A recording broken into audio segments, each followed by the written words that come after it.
Dear Diary is sort of a funny story. A few months ago, I met Jack. So it lasted 6 hours? What lasted 6 hours? A puppet show that Auntie Bridget went to. Still a lot I don't know about him. How much do you need to know? He has a pretty nice-sized puppet. And then the next week... Give her a little kiss, on the forehead there.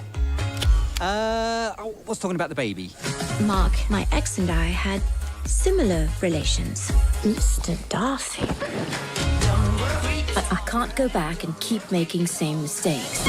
I'm pregnant when I can make new ones.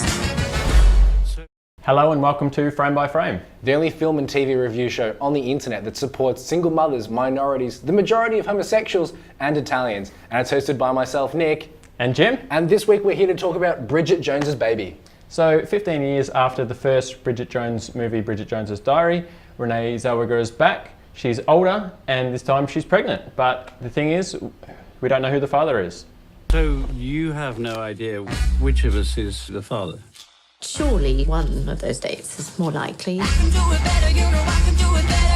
They're both equally likely. So do bring along the father if you can work out which one he is.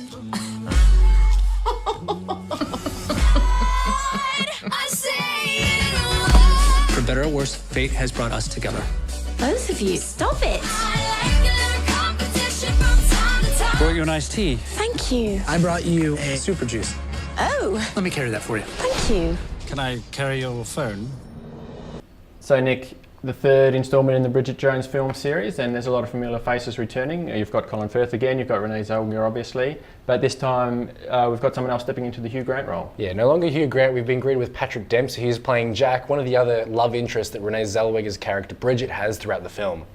And I've got to say, look, I didn't miss it too much not having Hugh Grant in the film. I think it was really good to introduce new blood to this franchise, which has been really popular over the last decade and a half, and I think that sort of, that Patrick Dempsey sort of style of comedy was, welcome, warm addition. Absolutely. So I think fans of the series are obviously going to be coming back for this third one. They're not making a third movie to attract new fans. No. But what they're doing is trying to finish off the Bridget Jones story in a kind of complete and satisfying way. So I think for fans of the series, they'll be happy largely with what's going on here. Yeah, I think people that have stuck through the series from beginning to end, they're going to be really happy and contented with the ending. And it points throughout the film, you think it's going one way, going the next, and I think through all the roller coaster of emotions that we face throughout the film, it's rather pleasing to see this trilogy sort of come to a possible end. It's been really good. Absolutely. So Bridget Jones during the movie is celebrating her 43rd birthday, and a lot about the film revolves around kind of getting older, having the crisis of being still not having a relationship or being a mother.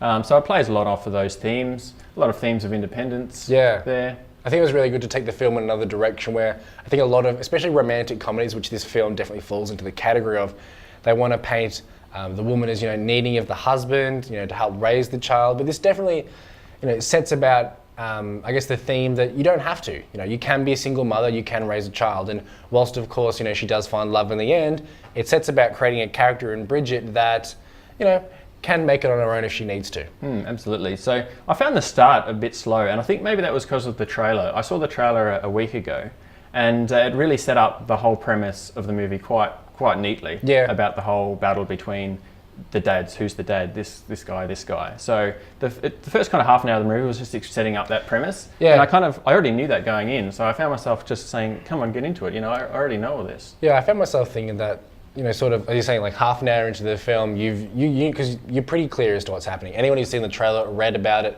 and even sort of looking at the poster, you kind of get a bit of a vague idea as what the storyline might allude to. I would have preferred them to get to the point a little more. I think it would have allowed for better character development in Jack, who's obviously a newcomer to the Bridget Jones series, and it might have allowed for some different scenarios to play out. But all in all, I didn't hate it.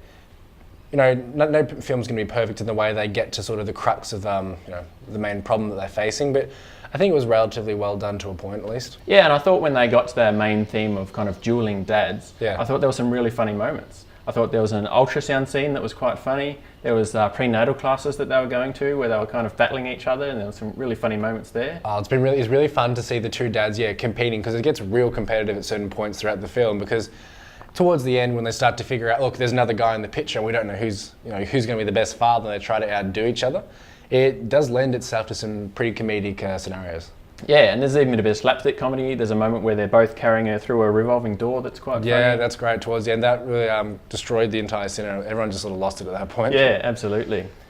All right, so Nick, I think fans of the series will be pretty happy with this ending. You know, we won't say too much about the ending, but they kind of bring it to a bit of a close. Yeah, they put a nice full stop at the end of, I guess, the trilogy. And for the most part, even not being a massive fan of the series myself, it's still like a pretty decent watch. There's some real funny moments throughout the film, and I think a lot of the writing's done really well. And there's really great comedic timing with most of the lines throughout.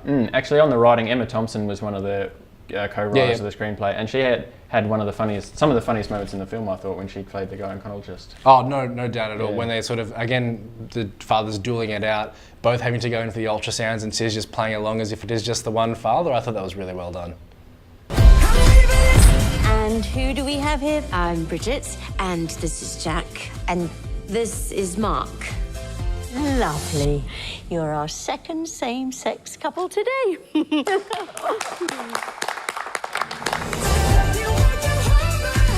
Guys, it is that magical time of the year again, and I am not talking about Christmas. It is the 68th Annual Emmy Awards.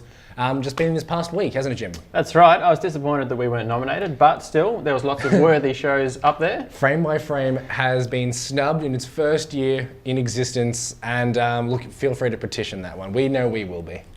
But no surprise, HBO, the network that seems to clean up every year, they've cleaned up again. 40 overall nominations, and they cleaned up, especially when it came to, you got your Game of Thrones and a lot of other really great sort of independent series that have been out over the last year or so. One show I was particularly happy to see win an award was Master of None. Master of None, yeah. Yeah, it didn't win the comedy award, but Aziz did win an award for his writing. Yeah, he picked up an award for writing, which obviously people who've seen Master of None would know that it's like, it is super funny, and it doesn't surprise me in the slightest that it won something in the comedy series. And sure, Jeffrey Tambor managed to get the lead actor in a comedy series.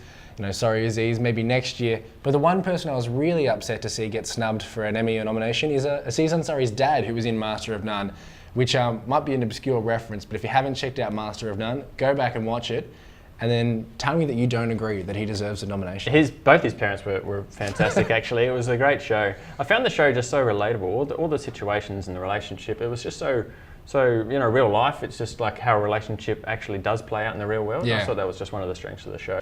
And in terms of other comedies, obviously Veep, another HBO show, came out and did quite well, obviously winning Outstanding Comedy Series. And the lead actress in the show, Julia Louis-Dreyfus, cleaned up and she got herself an Emmy for lead actress in the Outstanding Comedy Series. Yeah, and she's great. She really commits herself to the role, and she deserves that, absolutely. My personal favourite in the comedy category, though, was Silicon Valley. Love Silicon Valley, and I was really disappointed as well to see Thomas Middleditch not manage to pick himself up an Emmy, because I was really good to see that he was at least nominated. Absolutely.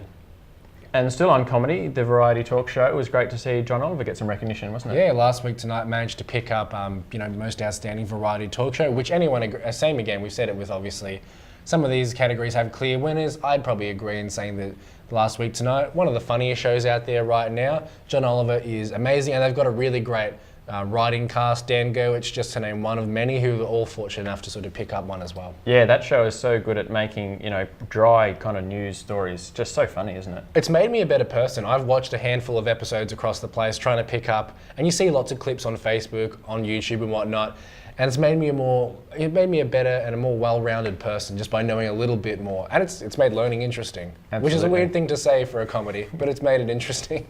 It's not all comedy though. There was a lot of dramas that did well. Game of Thrones obviously cleaned up, but one series that caught my eye was the O.J. Simpson story. Yeah, sure. You're saying you've seen this? Yeah, I wasn't expecting anything going in. I thought, who needs another rehash of this famous story?